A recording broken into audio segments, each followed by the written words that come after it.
Hello, friends, and welcome to another episode of the Truth About Real Estate Investing show for Canadians. Yes, we're not American. There's plenty of American shows out there. Please go elsewhere for American content. We are Canadian, and we are a show all about truth seeking, from leading investors who have demonstrated repeatable, systematic success, financial success. To get the most from the show, one has to be have an open mind and be interested in continuous learning. For me, I'm currently reading Annie Duke's Thinking in Bets, Making Smarter Decisions When You Don't Have all the facts. Annie is a poker champion, so for anyone who's played poker, especially Texas Hold'em, you know how it works. You have some information, as in like communal cards. If you can read body language and read people, and anyways, so that's like the perfect analogy for life. We never have complete information. We have some information. We never have complete information. She also happens to have her PhD in psychology from the University of Pennsylvania. She's smart. Obviously, and she's successful. Anyways, I'm really enjoying the book. Personally, as an analytical thinker, and I personally despise risk, and I'm an admitted sufferer of analysis paralysis. I really enjoy learning about how we as humans think and make decisions. For example, all real estate investors here, listeners, people on the show, most of the stars have aligned to make investing in real estate make a ton of sense for investment, and at a minimum, a hedge against inflation, and another minimum, a hedge against housing affordability for our kids.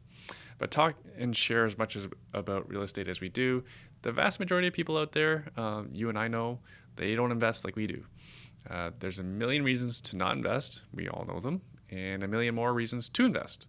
At the end of the day, it's one's values and worldview that drives decisions. Not just facts, figures, charts, and data. I know many people who say they won't invest because of the tenant risk, as in property damage from the tenant and the tenant-friendly laws and tribunal. To the professional real estate investor, we screen diligently, provide a great product. So why would our customers not like us? It's still going to happen. And we also have Landlord Credit Bureau as a service to hold tenants accountable to their credit report for both good and bad. Another common reason not to invest is to avoid debt. What's odd, though, is when I ask these same debt-averse people, when I ask them how they expect their kids to pay for post-secondary school education or for professional school, like doctor, dentist, lawyer, and say school's not for them. Maybe it's art school. Maybe it's they want to move to New York and be a professional ballet dancer, something like that. Or say they want to be a future Olympian. Their expectation is their child will take out loans, which I think is kind of odd. Again, they're averse to debt, but their plan is for their kids to take on massive amounts of debt when they don't make any income. Which brings us to this week's guest, 26-year-old Joe Constanza. I think he's 26. He might be 27. When we first met Joe, he was 24 years old and had saved $80,000, which is fantastic, from holding down multiple jobs at the same time since he was 16. A month later, Joe had his first investment property, and one day Joe was complaining to me about how expensive properties are these days. That was about 2 months ago. It was then I asked him to review for me what his net worth is today versus what it was when we first met. From $80,000 to just over $1 million in just 2 years. Those results are astounding. If you don't believe me, ask any entrepreneur with a startup business, or ask around some 30-somethings if their net worth is over $1 million, assuming they're not homeowners.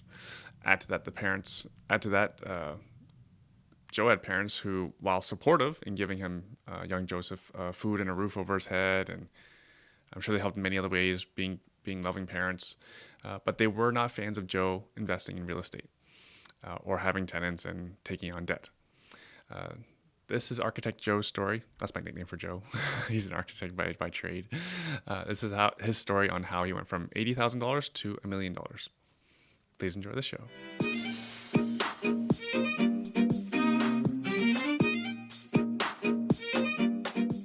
Joe, do you prefer Joe or Joseph? Joe. Usually what I go for. All right, Architect Joe. Got it. Architect Joe. Sure. Let's go with that one. What's keeping you busy these days? Oh, man. So much is keeping me busy. I have I mean, I feel like I have so much on the go, and I would not have expected being at this place 2 years ago when I started. I have new partnerships on the go. I have new ventures going. I have some off-market stuff that I'm doing, like a whole bunch of stuff that I just wouldn't have expected being able to juggle 2 years ago. But before we get into that, I kind of want to say kind of a thank you to you before we get into it. I know you're looking at me that look. And I'm going to do my best to kind of articulate everything as best as I can. But before, and so I have a few notes in front of me in case I kind of lose track or something. But it has not gone unnoticed to me over the last kind of 2 years that the reason I'm in the position that I'm in is because of the support network that I've built over the years, whether it's been family or friends and stuff like that. You've been a huge supporter of me throughout the last 2 years, and it's been appreciated. You've really been a champion in my corner and kind of being there if I had questions or even when they were stupid questions. We've had a few calls and whatnot. Yeah, you've helped to kind of validate some of my thoughts about investing when people weren't giving me the most positive advice about it. And I'm sure there's a lot of people like that you have talked to or helped inspire or whatnot. And so on behalf of myself and those people who may be listening, I want to just give a quick thank you. You're welcome. Yeah. You're welcome. Your mom commented on one of my Facebook posts. Did she? Oh, you missed it? You didn't see it? No, I didn't see it. Yeah. What'd she say? She said, she also said thank you. Oh, did she? Yeah. Yeah, she's been very emotional lately. Yeah. There's something I'll have to look it up later, but there's something along the lines of thank you for helping Joe because in turn you help the people around him. Yeah. I think it was your mom. Probably my mom. Yeah. She gave me a similar speech the other day, actually. It was really nice. What'd she say? No, we just had like I was kind of down on myself with some personal stuff. Not personal stuff, but a mix of personal and some investment stuff. I kind of lost out on a partner that we'd gone back and forth for a few months kind of trying to close on a deal, and then they kind of just backed out. So I was pretty upset about that, and then we kind of had this kind of nice heart-to-heart, me and my mom, about how I've helped her and my dad and whatnot. So it was a little emotional, the conversation that we had, but it was nice. It was nice to kind of finally hear it. I hadn't really had that conversation, so it was nice. How proud are your parents? I think they're proud. I think so. Obviously they're proud, but there was an interesting time where there was a lot of arguing about things. So, like when you started out? Yeah. Oh yeah. Oh yeah. We've had these conversations already though, on past podcasts, but right. No, you told me there were conversations. I didn't know it was emotional. Well, I mean, the recent conversation was emotional. The past conversations were more us butting heads. My parents really haven't. They've been supportive, but they haven't been encouraging, and so that's where we kind of butt heads on that stuff. Right. Is the thought process and the mentality behind investing is where we've butted heads the most. Right. And so it's taken kind of a lot to get them to the point where where we're on the same page right now, with the idea of investing with what I'm trying to do to help them and stuff like that. So it's nice. Yeah. So let's wind it back then. When you were 24, before you started investing, yeah. What was life like? What were you doing? What was your day job? I think I'd always kind of wanted to get into investing, and wanted to really take the leap. I think we've had this conversation before about me wanting to start investing when I was 18. And so at that time, I knew I kind of wanted to get into it, but I wasn't fully committed. I had read all the books. I had listened to all the podcasts. I was educating myself in from a educational standpoint, from like going to school and stuff like that towards investment stuff, but I hadn't really made a leap. But at that time I was working 2 to 3 jobs, and I was just trying to save up as much as possible. If someone had told me at that time that I didn't need to save as much, that I could have borrowed or I could have found other ways, I probably would have gone into it much sooner. But at that time I didn't have the direct investment knowledge to know that I could just go into it like that. Right. So let's unpack it a little bit. Sure. So you had a career in your field that you were educated in. You're an architect. You were working as an architect, right? Yes, that was the full-time gig. Right. Yeah. And that paid quite well. I was still junior, so it didn't pay the best. Right. Many 24-year-olds making more than you? Sorry? Were many 24-year-olds making more than you?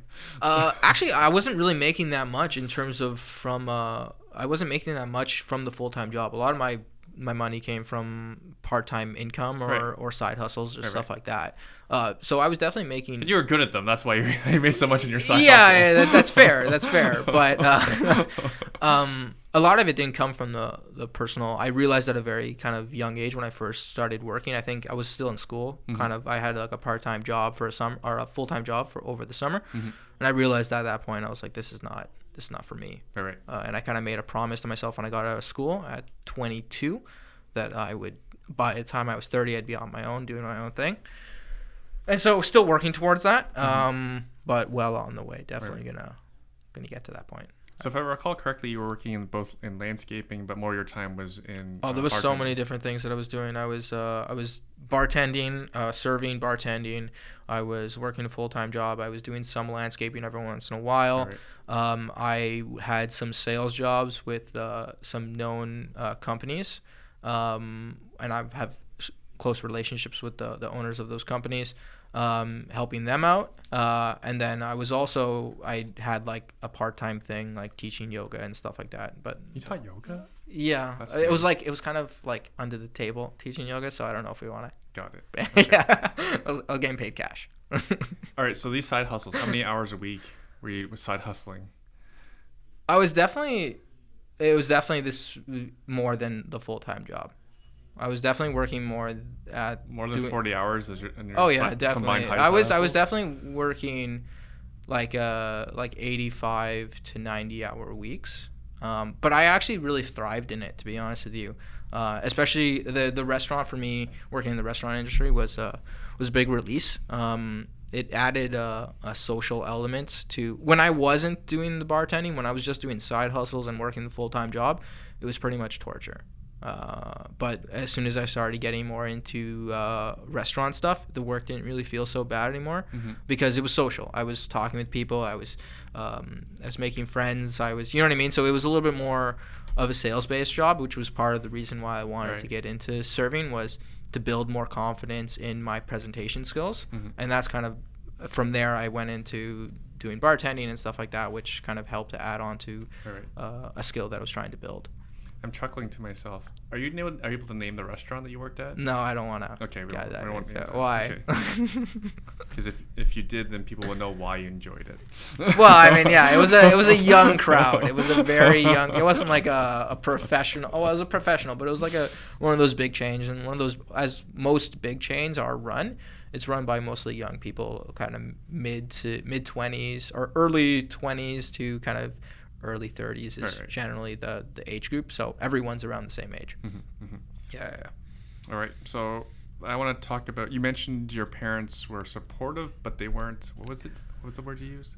I don't know specifically. They were supportive, but they didn't encourage me. Right. So they didn't say don't go do this or anything like that, but it was more, they offered a lot of negative feedback towards it, trying to caution me on the risks, whatever they thought the risks were. And slowly, as I've been more involved in real estate and as I've kind of delving into it more and more, I realized that there was a lot less risk in it than everyone was kind of projecting it to be. Right.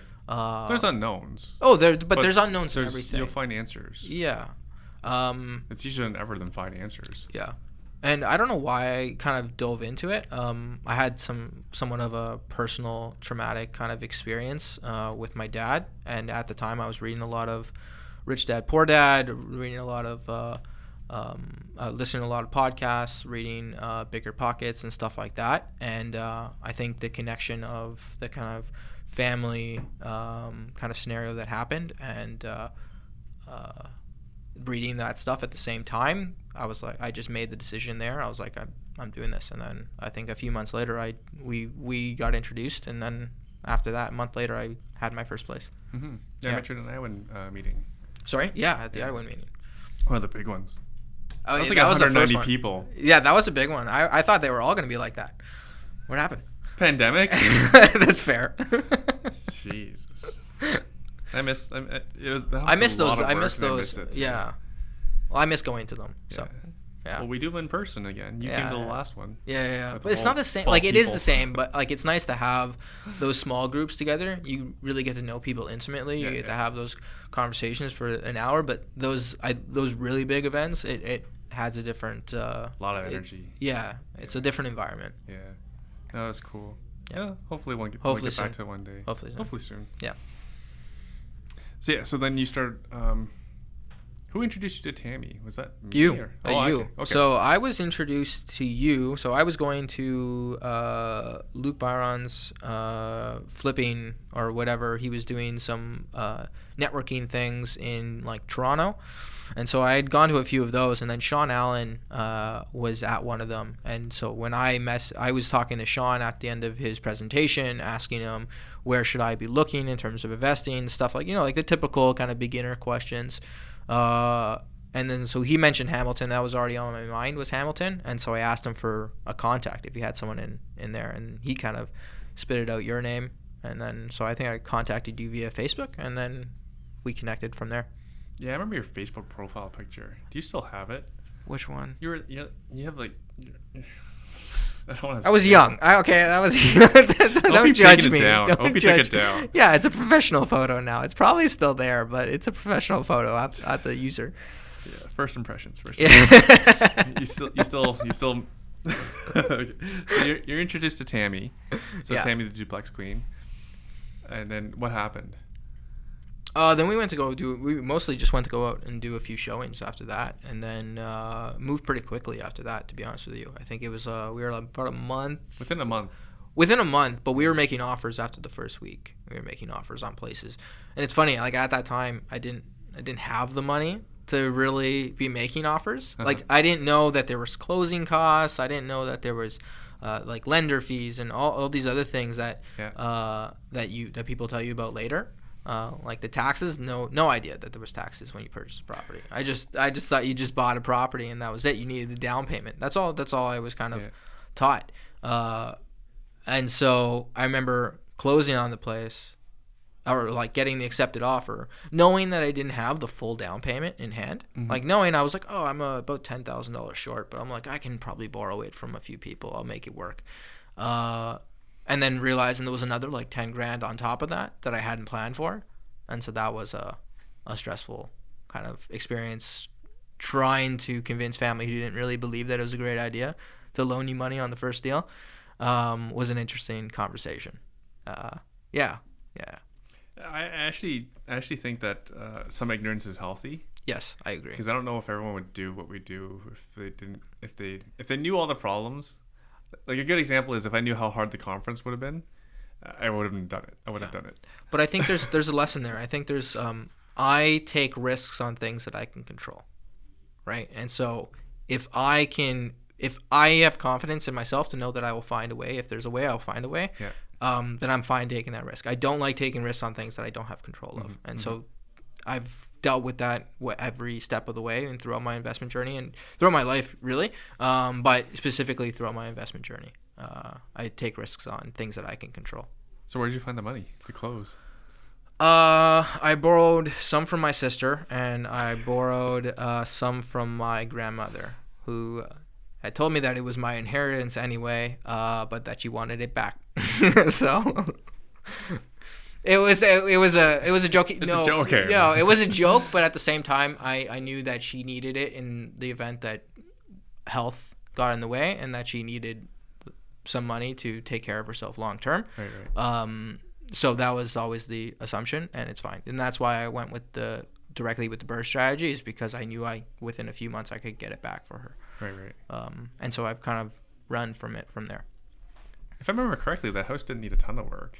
No, it didn't need actually a lot of work. Yeah. It was in pretty decent shape, and we left a lot of things in place. Right. Which is not your typical BRRRR. Like most BRRRRs that people are talking about.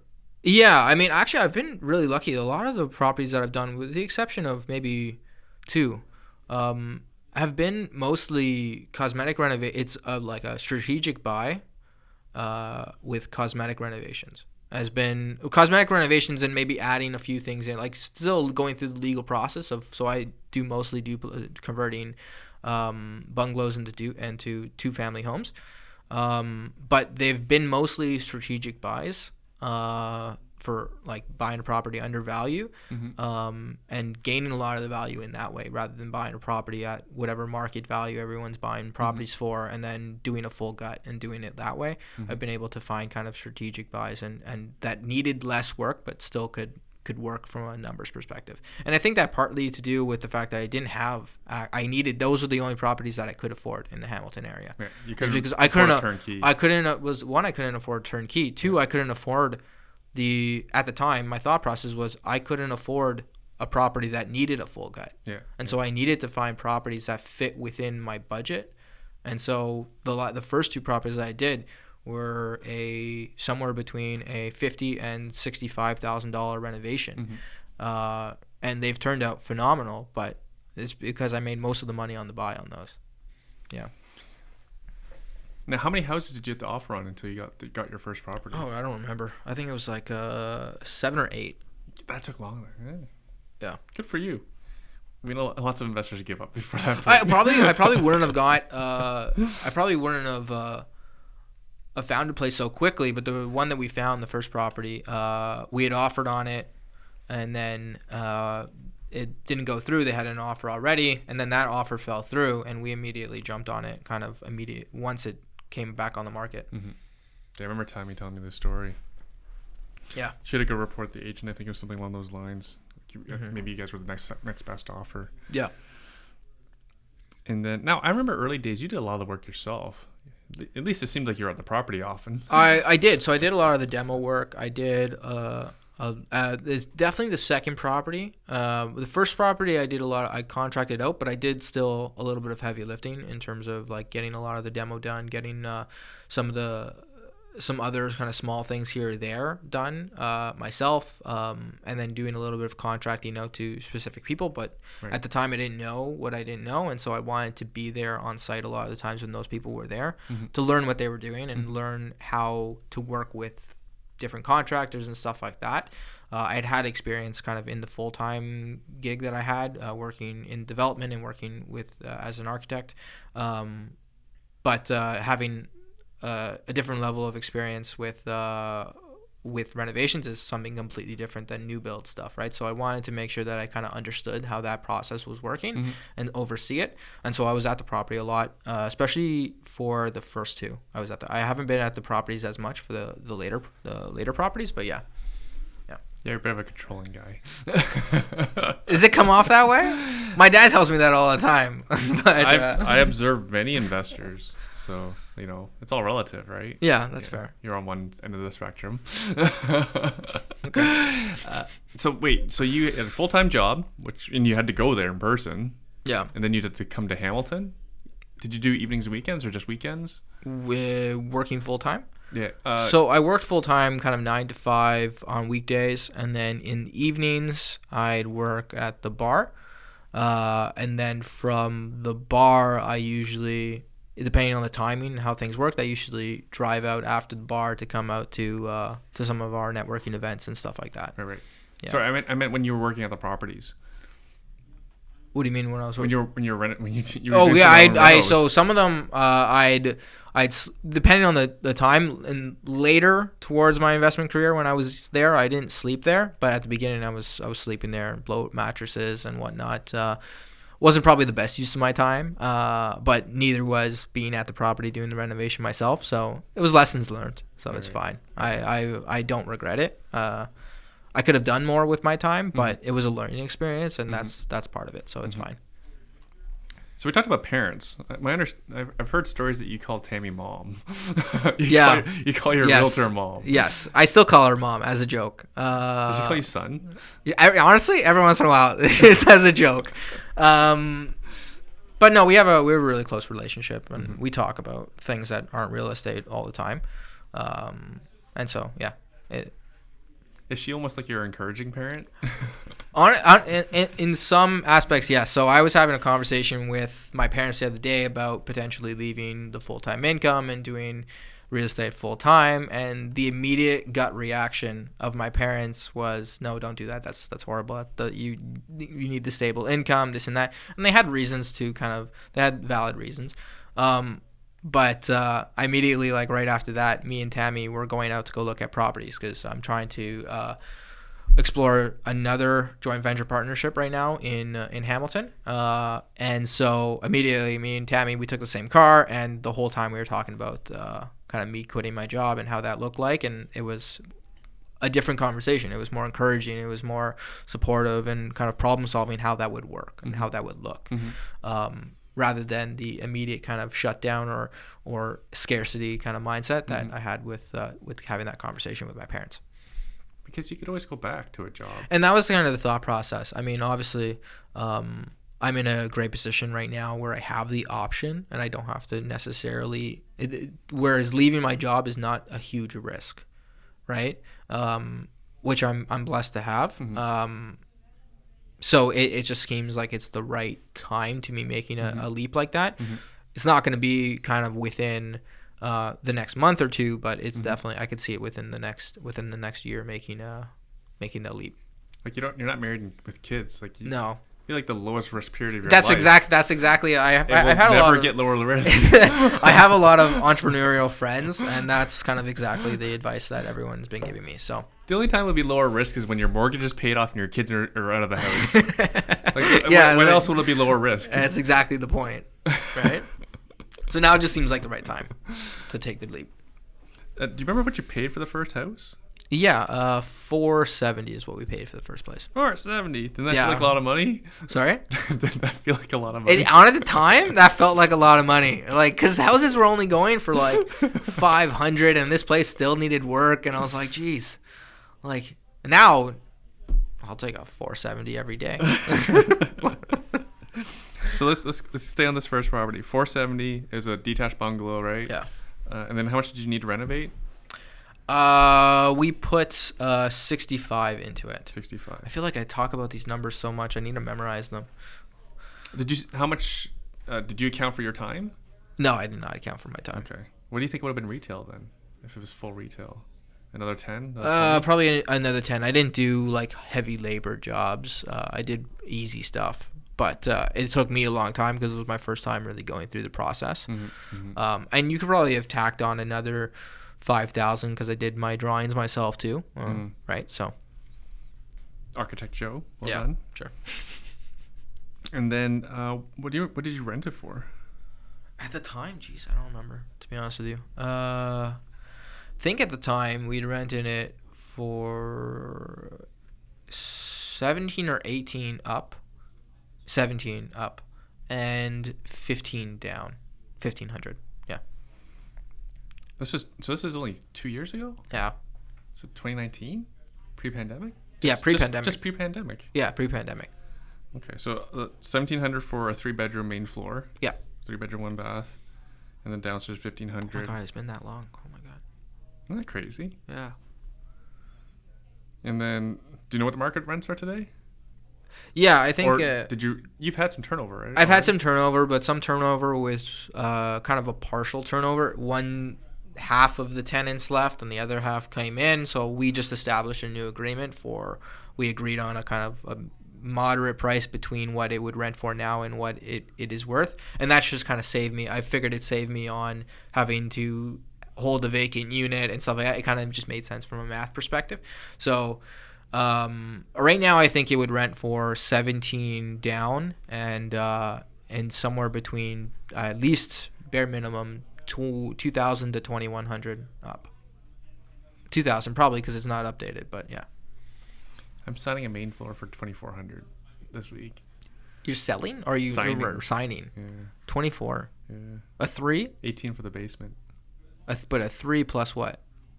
Just a 3-bedroom. 3 bedroom, 1 bath? Yeah. Oh wow. Ensuite laundry. Fully updated though. It just renovated. Okay. Yeah. Oh, but even the house I just closed on last month, 5-year-old renovation, 3-bedroom up. Still 24? 23. Oh, okay. Yeah. So the uplift for a brand new reno was an extra $100. Yeah. That's crazy. Yeah. It's crazy town, isn't it? Yeah. Yeah, when I get turnover there, they haven't been the most respectful to the unit on the main floor. Young kids. I feel like I've only had not troubled, like they pay rent on time all the time, but I've only ever had people in that main floor that haven't taken care of it, and I think that has to do with it's not updated. So I may sink a little bit of money into it just to update it to get that higher quality tenant. Because I'm finding where I like to invest is kind of A areas and getting in those good tenants. And I find that it's just less headache for me, especially if I'm managing it personally, as I do with my Hamilton places. It's less headache if the tenants are kind of high paying job, like the doctor, the lawyer, the nurse kind of jobs. Instead of the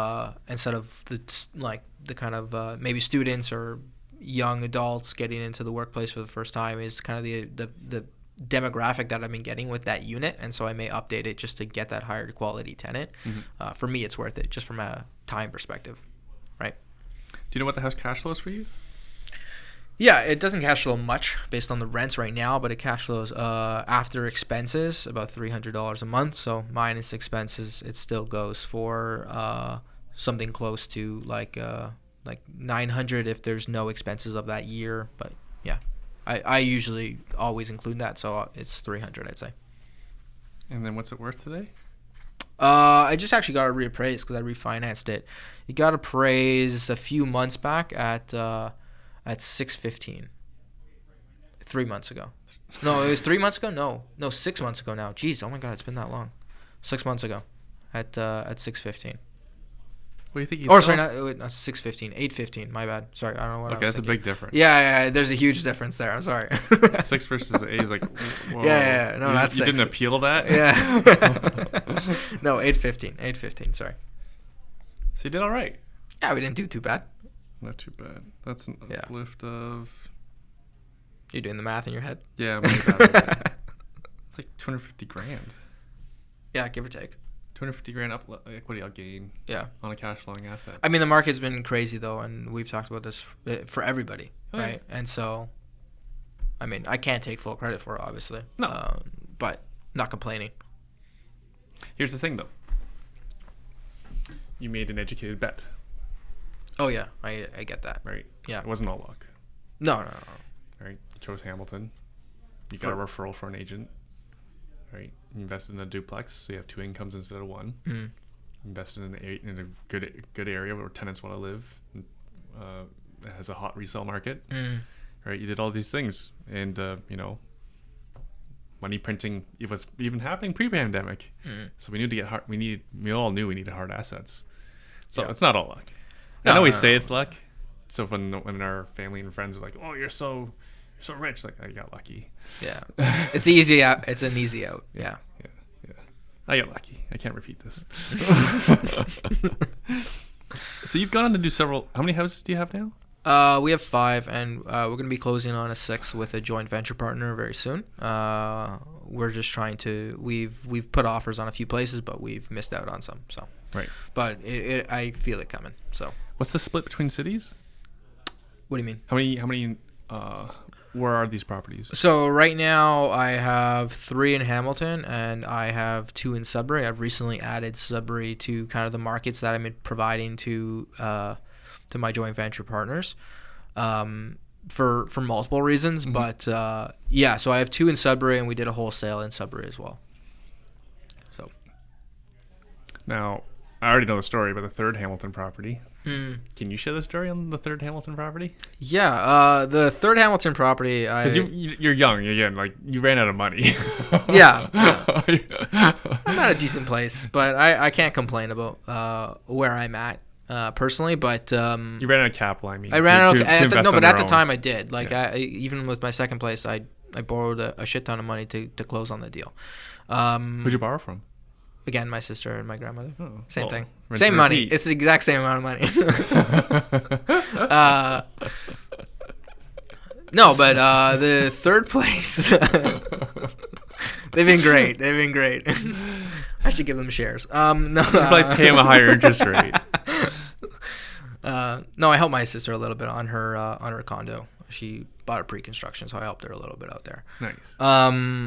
No, the third place, after a long back and forth, a good 2 years with my parents going back and forth, I kind of got them involved, and so they came on as a joint venture partner.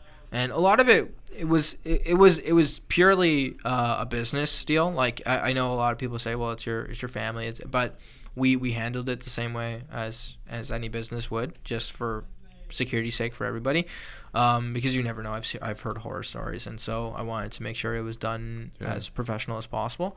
And so we got them involved, and so they were borrowing off of a line of credit, and I know they were tremendously worried about the process. They did not like the house that I selected, nothing. Even though we got a steal of a deal, even at that time, they were not. They were definitely very hesitant, even to close on that one, and like it was a property that I would have closed on in a heartbeat.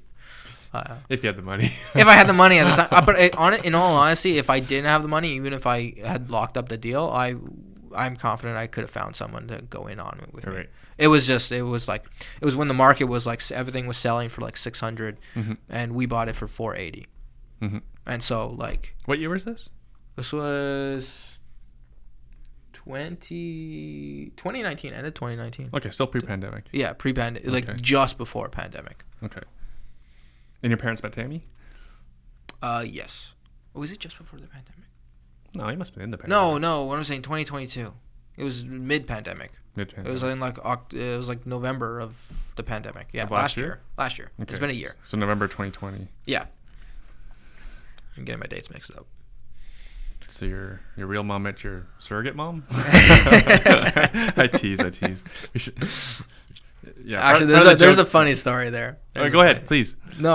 What were you gonna say? No, I want to hear the story. Oh, I've so recently, ever since my mom has been kind of getting more involved, my parents have been getting more involved in the investment side, trying to understand it. I came home one day and my mom was reading. So I had given my cousin, because I was trying to get my cousin on board to join me as a joint venture partner. I had given him Rich Dad Poor Dad, and I told him, read this. I gave him a few other books, and he came home one day. Or he came to my house one day while I wasn't home and just dropped off the books. He's like, I finished reading them, he just dropped them off. And I came home from work that day, and my mom was laying on the couch, like halfway through Rich Dad Poor Dad. We started joking around, and for like the week, she was asking me a whole bunch of questions. What's an asset? What's a liability? Like really diving into like all those little questions, those things that are kind of a mindset shift, like the confusing things that people get right off the bat.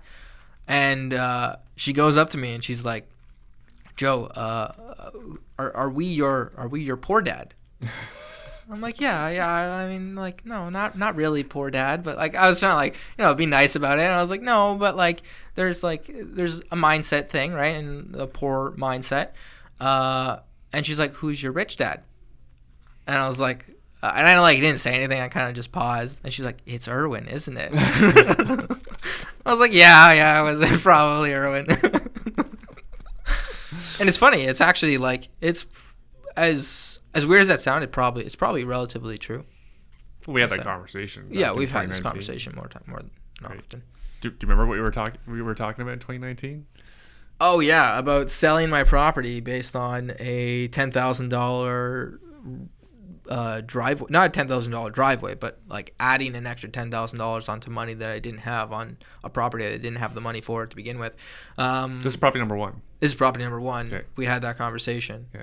And I remember having that conversation with you. Yeah. And you're like, just borrow the money. And I was like, borrow the money? Where?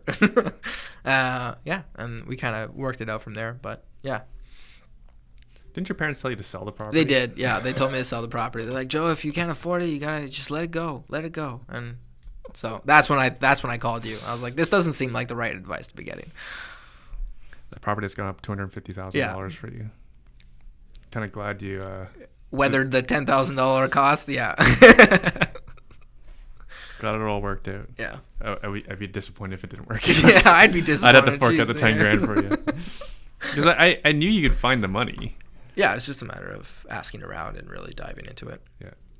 Yeah. So it wasn't that big a deal, was it? No, it wasn't. But at the time, when you don't have the money and you don't have the mindset or the people around you to kind of lift you up, it like small things like that can escalate and become big things. And I think that's where building a network and building a family within the real estate community is so important. Is because you may not have people in your everyday life that support you, but those people in the investment community, they understand kind of what you're going through, the struggles that you may have, and how to overcome those. And a lot of the things that you are overcoming are really, really small. A lot of them are not a big deal, right? Like I had a recent place in Sudbury where something went south in the purchase, and we just closed privately. But if I had done that, if that had happened on my first deal, I probably would have just not closed on the property. Oh, that'd be bad. Right? But you rationalize it. You look at things logically. Well, what's it going to cost to do it privately, and what's it going to cost not to do the deal? Right? It's going to cost me more not to do the deal than it is to do the deal. Right? And I'm not talking about like the immediate upfront, but I'm talking like a 5-year projection of what I think this property will produce in cash flow, what I think this property will produce from just an appreciation standpoint. I do believe in the economy that I invested in, and so me not doing it is going to cost far more than the private financing. And so the private financing is a no-brainer. I mean, would I have liked to have done it institutionally without that private fee? Yeah, sure. But I'm not going to hem and haw over a $10,000 private fee. Some people got stuck on that. Yeah. Not A-lender rates, not doing the deal. I think my last 3 mortgages have all been B lenders. Oh, really? Yeah. Oh, you're tapped out at this point. Yeah. Right? Like they'll, like a bank, someone will lend me money, like 5%, and I can put down only 20%. Yeah. Deal. Because it was only like 5 years ago that they were actually at like a 5% rate, like regular bank stuff. Yeah. No. Yeah. So you made it work then. You made it work then. You make it work now. That's it. Right? Because some people like, I'd rather put down 40% and get A-lender rates. Like, I'd rather have the cash. Because, right, 40%. Yeah. Right? That's 2 down payments. Yeah. I could buy 2 houses with that. Yeah. Yeah. Yeah. All right, we'll get to Sudbury in a bit. Now, you got your parents on board. I know people will be interested, like, you can't be, or probably shocked, just like I was. You got your parents to invest? Yeah, they were not on board. I in some way forced their hand, but for the better. Like, obviously, it was with... You paid $480 for it. It was with good intent. No, but like even like to get them to come out to showings was a mission, right? But it was with good intentions, and I think they realized that. Right. And so I had kind of slowly been working on them every year, and I think that just came from my excitement of it, whether I knew it or not. I was kind of having those conversations every day, having real estate conversations, talking to them about what I was doing, talking about where I failed and where I made mistakes and how I could have saved money. And I think that along the way gave them confidence to be like, okay, well, maybe things are working out. This is he's making this work. We can trust him. And I think that's the same with any joint venture partner is building that confidence in building their confidence in you, for them to be able to be like, well, I trust this person to invest properly. And I think you should. I mean, I don't think anyone should give you the money unless you've proven yourself. And that's just my opinion. Did the pandemic help too? Like them having the conversations over the fence with your neighbor? Well, yeah, because we were home so much. I think we've discussed this before. I don't think we talked about it on the show. We may have. I don't remember specifically, but I have a neighbor who owns a few commercial units. Yeah. So like tens of millions of dollars of real estate. Oh yeah. And actually, I'm recently talking to him about doing a joint venture together. But he's the one who kind of they were having the multi-millionaire next door. Honestly. And so he was they were outside all the time. My parents were home because of the pandemic. So they were doing a lot of gardening. He does a lot of gardening. He's an older gentleman, does a lot of gardening. And then so his wife is sick or whatever, so they have someone coming in and out to help with that. And so he was outside a lot while they were doing their thing inside. And they kind of sparked the conversation through there. And so that's kind of where my parents kind of like, oh, well, this worked for him. This is working for Joe. He's a future version of you. It seems like even like the conversations that I've been having, or even just conversations that my parents have had with other people who own property, and all the advice that they hear from other real estate investors that I introduce them to or that they meet is the advice that I get from everybody, or the advice that everyone gives is the best thing I did is buy a property or buy multiple properties when I was young. And so they're kind of on that mindset now, and so we're bringing them on board, and we're actually revisiting buying another place. They've just refinanced the first place that we bought, so we're out looking for new places right now for them to rebuy, and then we're probably going to do another one after that based on just the way the situation is. So I see another 2 coming in the next year or year and a half. Yeah. So you converted non-believers into believers. Yeah, I think so. So I think the lesson for the listener is, because I think listeners everywhere have people that do not believe in investing in real estate. Sure. Debt is bad, all those sorts of things. And I think it's just helpful in general to surround yourself with people who are actually doing and being successful doing so, because then it becomes the norm. Like I purposely do this with my kids. I bring them to meet tenants, and when we need to go check on our property, like a renovation job, we bring our kids. This is our world. This is normal for us. So then once you understand this is your normal, then you won't be so afraid of doing it yourself. Yeah, and I agree. I actually love the way you raise your kids with bringing them around. I whenever you post, it's nice to see. I like it's, and I think you're 100% right. You need to kind of expose them. Whether they do it or not is up to them. Yeah. Right? But they should be comfortable doing it. They should be comfortable and have the knowledge to do it if they want to. Yeah. Right? This he'll be messed up when they talk to their friends when they're older and find out this isn't normal. So yeah. They haven't found that out yet? No, they don't have those deep enough conversations with friends. They talk about SpongeBob. You know? What did you do? It's not gonna be that long until they actually realize, though. We'll see. How old are they now? 6 and 7. Oh man. Yeah. They're actually doing public speaking camp right now. I remember being a kid and just being petrified of. I remember in grade school you had to give each year. Give a speech. Yeah, I think the first year was like 2.5 minutes. Talk about anything you want. I was petrified. My kids are even younger and they're just like talking normal. Like nothing. Well, that's good. Right. That's good. Yeah, because people fear public speaking. Actually, people probably fear public speaking more than real estate investing. Oh, no, definitely. So the investment went well. So the first property's going well with your parents? Yeah. The same thing? You bought something that needed work, turned into a duplex? So that was the largest. So the only thing that I was nervous about that one was it was the first time I did a full gut. Oh, it was nasty? It was gross. Like cat piss, dog piss everywhere. Yeah, no, it was gross. But that was why we bought it for $480. I mean, we did a full gut on that one and all new everything everywhere. Nice. How much was the reno? Came out to be $160. Ooh. That's still not bad. That's not bad. For today's dollars. But yeah, exactly. Because that'd be $200. No, it would that same renovation would probably easily be $200. Yeah, it might be more just for the pain and suffering fee. And then what are the rents? The rents are I'm blanking on these rents. 18 downstairs. Nice. And 21 or 22. I can't remember. I can't remember what I got for the upstairs. 22, I think. Yeah, 22 upstairs. I think. Yeah. And you refied this recently? We refied this recently. What did it appraise at? $840. $840. I honestly thought that was a little higher than what I was expecting, if I'm being honest with you, because it's a smaller lot. It's on a main street. But I mean, we did a lot of cosmetic renovations to the outside too, besides doing the full gut upstairs and downstairs. So I think that helped to kind of boost the evaluation on it. But you had to put in around $260 between your down payment and the renovations. Yeah, roughly. Exactly. And then how much did you take out on the refinance? Oh, we took out everything.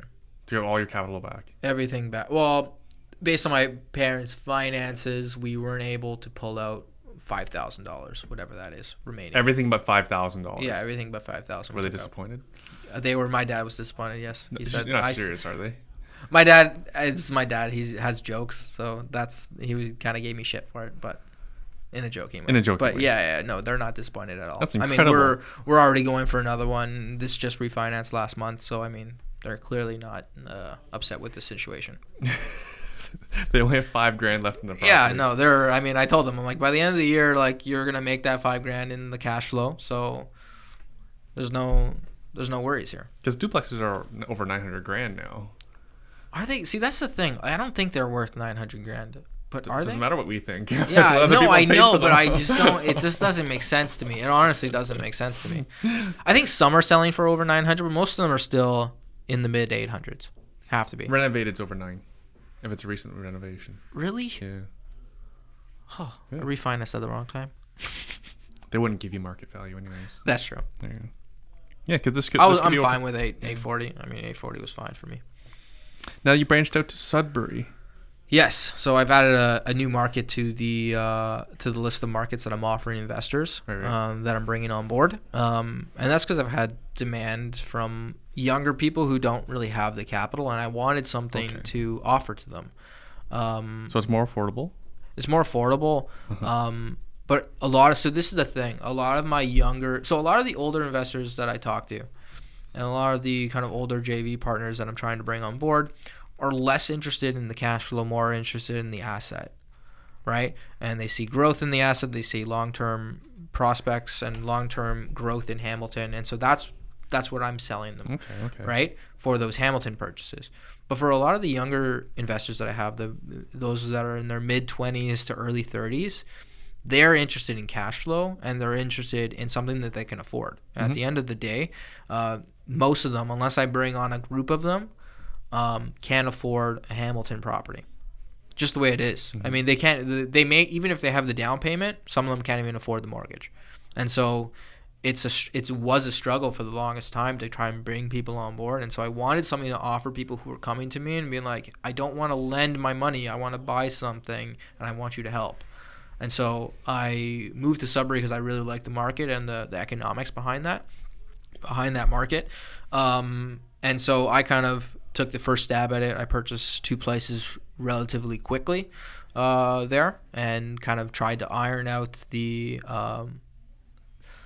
difficulties for myself first, so that when I brought investors on board, I could confidently say I have a system in place. And so that's kind of where I'm slowly starting to bring more and more people now. I'm recircling back to people who have kind of expressed interest in doing joint ventures with me, and so I have some opportunities coming up with some other joint venture partners that I'm trying to bring on board that are kind of in their mid-30s who don't have that down payment for a Hamilton purchase.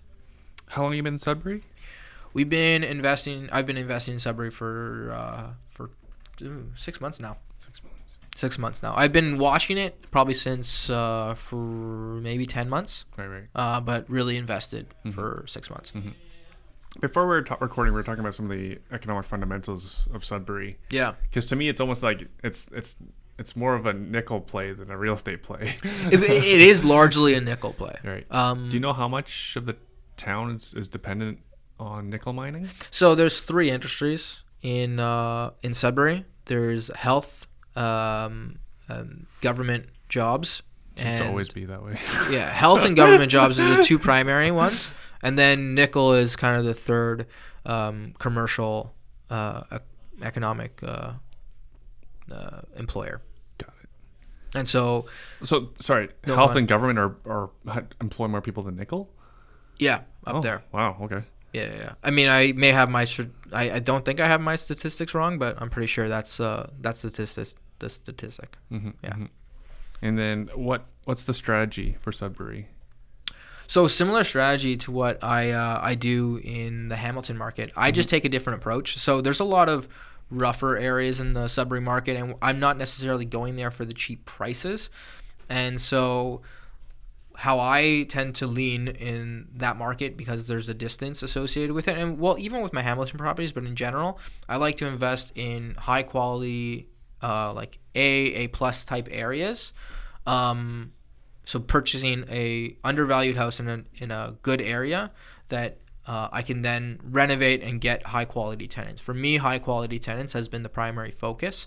So you could buy houses in the 200s or the low 200s in Sudbury if you wanted to, right? But where's the area? How much issues are you going to have with that area? How much turnover are you going to have there? How much headaches stress is that going to cause? Yeah.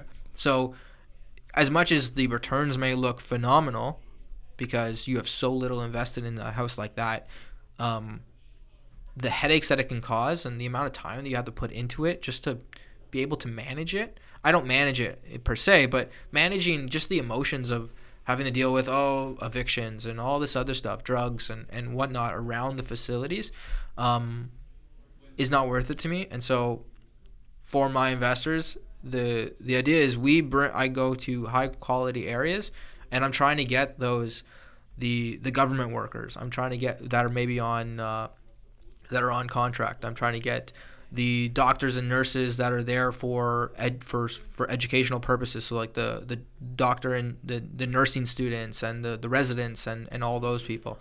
I'm trying to get the managers of the mines and stuff like that, and not necessarily the blue collar worker, if you will, or the kind of lower end on the economic scale. And so that's the trend. That's how I have been investing in the Sudbury area.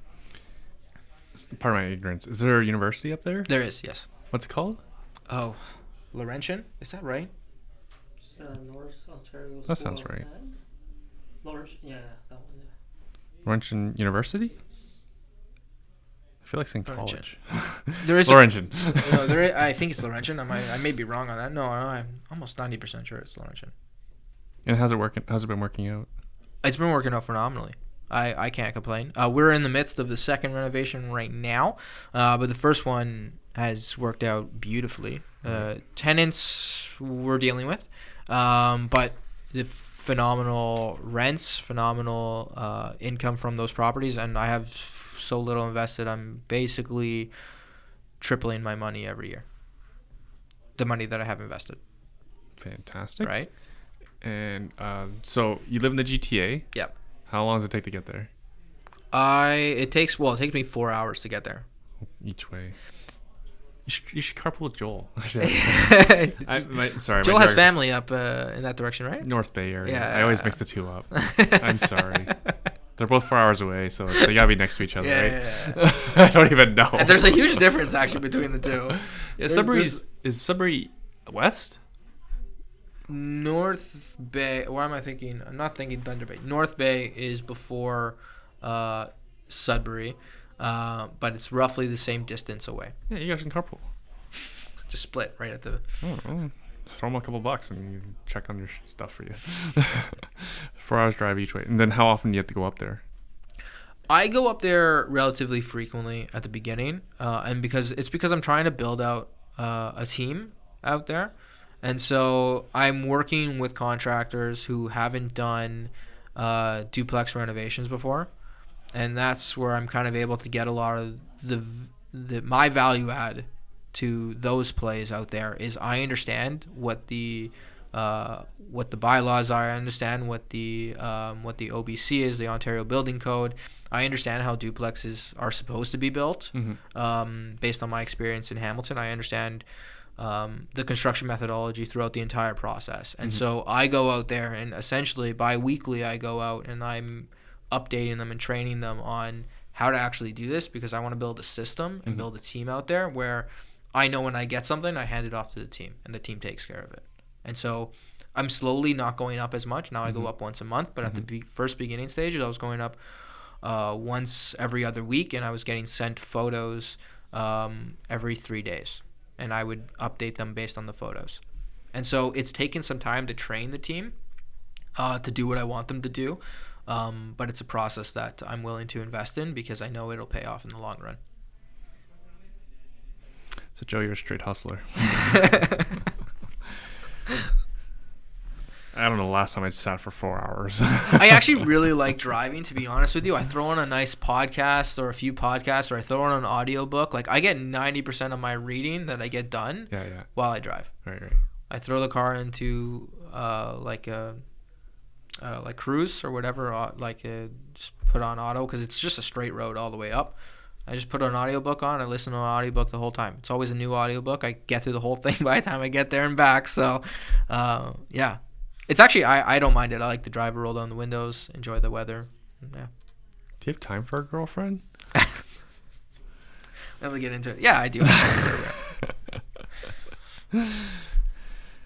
Where else should we go? So So Sudbury actually helped you raise more capital. Yes, It it helped you has. address a different group of people for joint venturing. Yeah, so it gave me the option of being able to offer kind of different levels of investment. And so I've started to kind of build it out where I have a system in play right now where I have a $60,000 investment option, I have a $100,000 investment option, and I have a $150,000 investment option. Mm-hmm. And so depending on my individual investor's situation and depending on what their needs and their goals are, I'm able to either line them up with other investor partners that I have, or I'm able to kind of help them out very deliberately and get them into something. And so I'm in the midst of having those conversations and really bringing people on board. I'm looking to bring more people on board for those options because I found that I have a lot of people, like I was saying before, in their kind of in their mid 20s to early 30s that are coming to me with like, oh, I have $60,000 or I have $80,000, and they're like, how am I supposed to buy anything? And it's like, well, got dozens of options for you.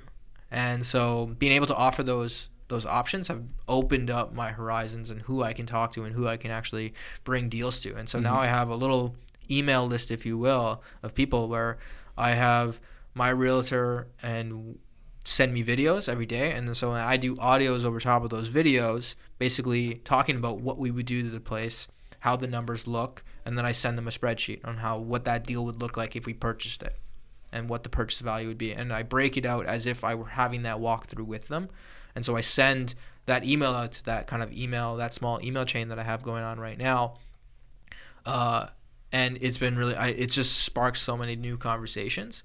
And so many people are now interested, and I'm slowly bringing people on board. So I found that works for me, especially the video content that I put out for those. I put it out specifically for those people. For one, it educates them. First and foremost, I'm looking to educate the people that are my partners, whether they become my partners or not. My goal is to help them in whatever way that makes sense. So if they don't have the time, if they don't have the energy, I'm there to do it for them and really guide them through the process if they want to learn. The other option is if they really don't want to do it themselves, here are the resources. I give them everything. Pretty badass. Yeah. I try to make sure that at the end of the day, it's about making sure that they're okay and making sure that this is the best financial decision for them. And I've turned down people. I've told them, like, you've done this already. You don't need me, right? Like, this is a good deal. Go offer this deal, right? If there was a property that I wasn't going to offer on, but I thought it was a good one, I pass it off to the people that I've had those conversations with, and I'm like, this is a really good deal. You should probably offer on this. Whoever you have working with right now, if you have a realtor, if you don't, I'll give you somebody. But if you want to offer on this, I would offer on this at this price, and this is what I would do to it. I give them my whole spreadsheet. And then what's in the video? Are they walking through the property? So my realtor, virtual tour. No, so my realtor sends me weekly videos of properties that he walks through. Okay. So he's in it. He's in the property. He doesn't do the audio. I mute his audio, and I do audio over top of his video. Got it. And so it's basically just him walking through the property, showing the property. I pause the video when I need to pause to explain something. I talk to certain points that I want to talk to, and kind of then I give them a breakdown of the numbers in a kind of a pro forma so that they have the option of looking through what the best, worst, and nightmare scenario would look like. Kind of idea. What's the nightmare scenario? Like if shit goes south. Like really bad, like if you have water leaks or if like there's huge problems with the house that aren't expected, right? Those things come up, and so I put together all the worst case scenarios, and I put them in a spreadsheet for them. Right. And I basically tell them, like, this is the worst case. If you're comfortable with this scenario, we should be offering on this house without a problem. All right. Right? Because that's at the end of the day, that's literally, if you're comfortable with the worst case scenario, then you should be comfortable with the most likely scenario. Right. But you get the home inspection, and if they're worried about a flood, you can always scope the drain. Oh yeah, you can do everything. Yeah, exactly. Have someone stick their head in the attic to see, check for mold. Yeah. Yeah. Again, everyday people have no idea how to address these risks. Like, what if there's mold? Stick your head in the attic. What if it can flood? Well, that's why you inspect it, and you can scope the drain if you're really worried about it. Okay. Right? A lot of the things though, so I have even for some of the off-market stuff that I have going on up there, I have some off-market leads that I have someone up there that does the running around for me and does the inspections, and he has he's an architectural technologist as well, so he has the fundamental understanding of how the structure should be and how to spot for leaks. And I've kind of helped and trained, he's a student out there, and I've helped and trained him to spot for certain scenarios, so whether we're having like negative sloping, negative grading or something like that, and I've kind of walked him through the process of all that stuff. And so now he sends me videos and he points out things to me. Right. And just sorry to back that up. Negative grading means it's sloping towards the house, right? So water will run towards the so I basement. think my background in architecture has really helped me to be able to do a lot of, because I'll do an inspection. Yeah. I'll do an inspection before I get an inspection. Right? Like I'll do my own inspection before I get, and I'll write up a actual report. Like, this is what I can expect to come up on the inspection report. Right? And I did it with my parents. I sent them off. I sent it off to I wrote it out for them, and I said these are all the likely scenarios that could happen. Right? That the inspection can come back at. And because I have that experience and knowing how construction works and how to spot for things, it makes it easier when I go through properties to make confident decisions and go firm on deals, which has helped me in the past with getting offers. Yeah. Do you ever sit back and think about how far you've come? No, I actually haven't. It's been a journey. There's so much more to come. So I never really stop back and look at it, and just always looking forward. Did 24-year-old Joe know what negative gradient was? No, actually, probably not. Yeah, probably not. I'd say yes, but no, because in school we don't really talk about that stuff. That's not really yeah. Well, the builder takes care of it. Well, it's because usually you yeah. I mean, I think I knew of it. I just didn't know the terminology. But that's a big deal in new construction too. The foundations are so much better these days. Yeah, well, we build things completely differently now. So much better than the old days. Yeah. It's one of those cases like they don't build them like they used to. Yeah, good. It'll last longer this way. The basement will flood less often. Yeah. So Joe, very uncommon where we've named the show before the guest comes on. I forget what the conversation was. When I asked you how much have you made? I think we went for lunch one day, and it sparked from that conversation. We were talking about investing. I think stock market stuff like that. I think you were talking about how expensive. Yeah, you're talking about how expensive houses are these days. Oh yes. Yeah. Okay, that makes sense. That makes sense. Everything's so expensive.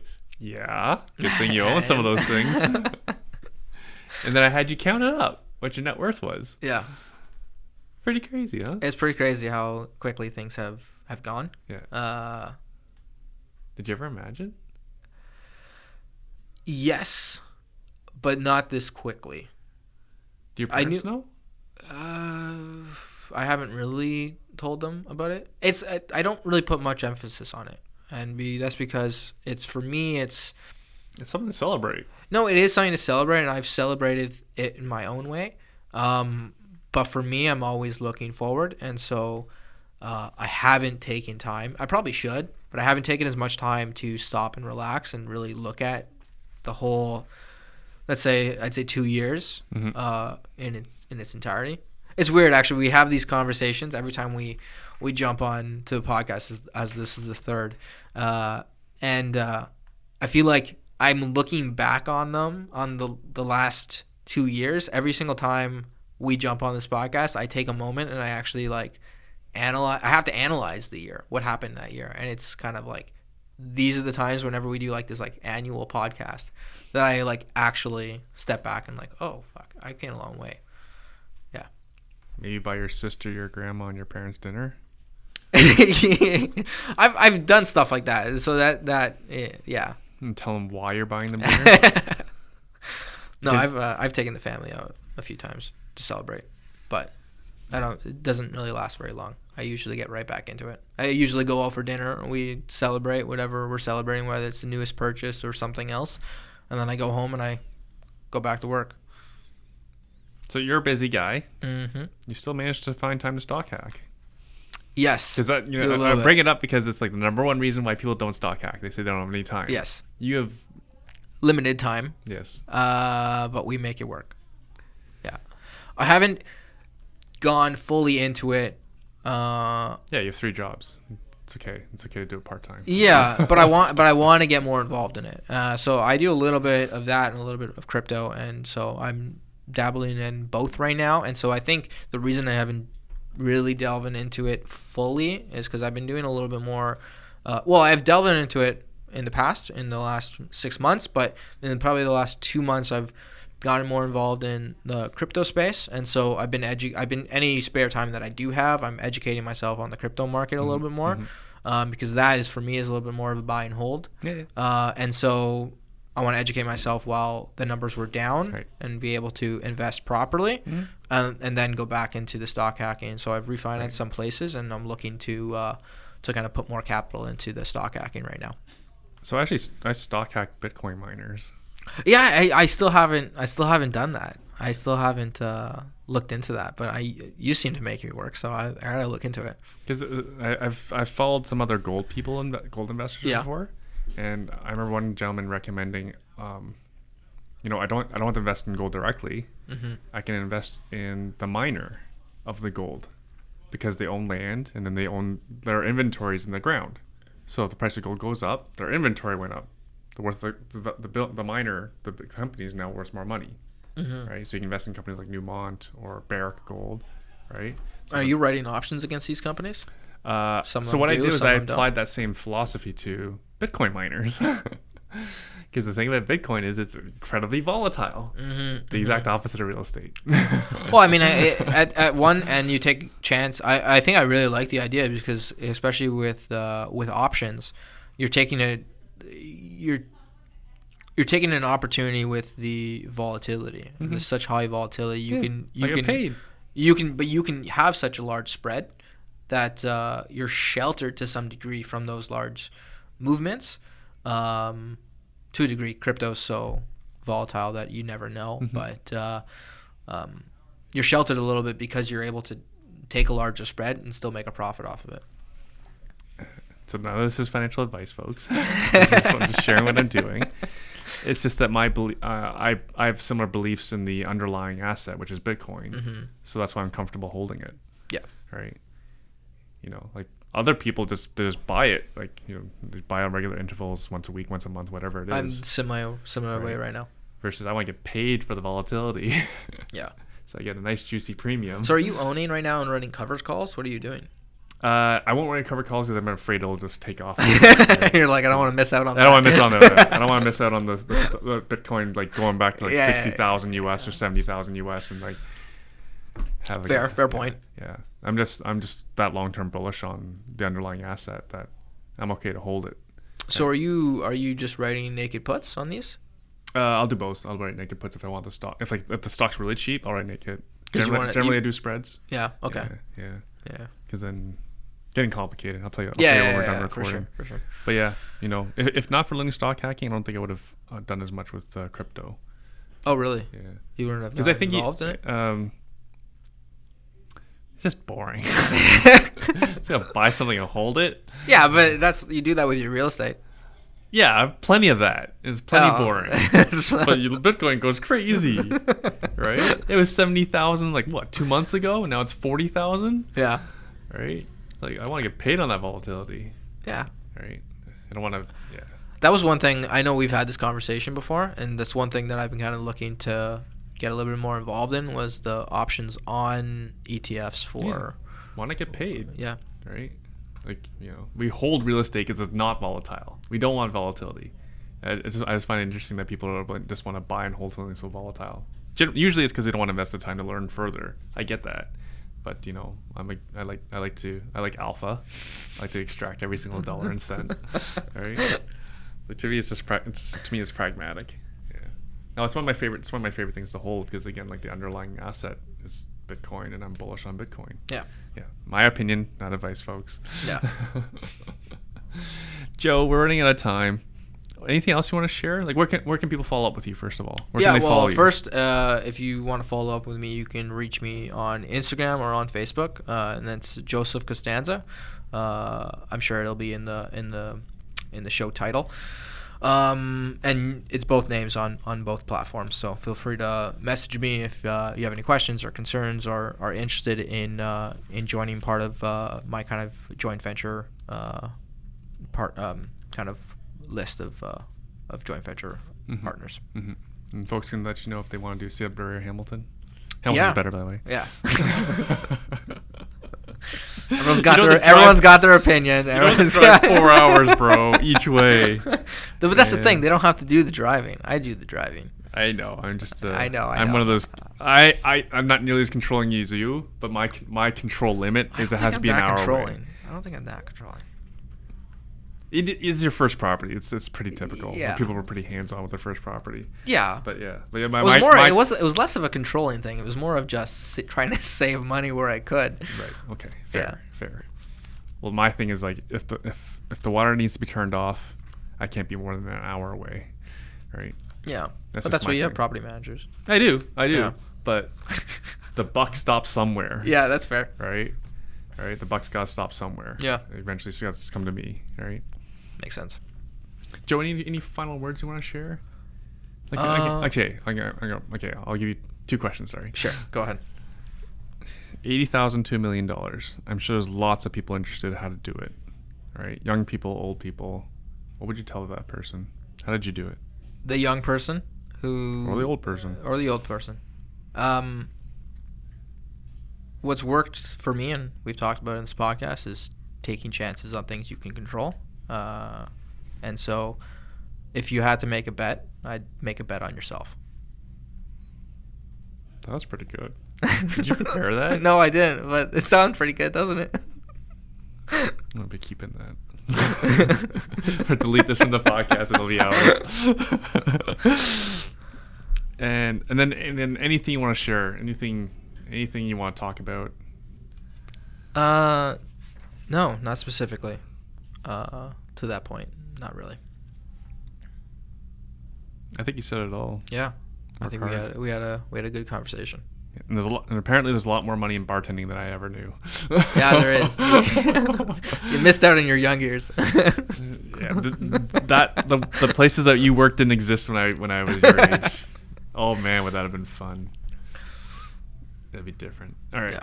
Yeah. Joe, thanks for doing much. Thank you. This. I appreciate it. You know, when people thank us for what they've done, what they've accomplished, and how we help them along the way, my response is usually we give the same advice to everybody, right? It's up to the individual to act on it. So you acted on it, you got rewarded, right? So congratulations. Thank you.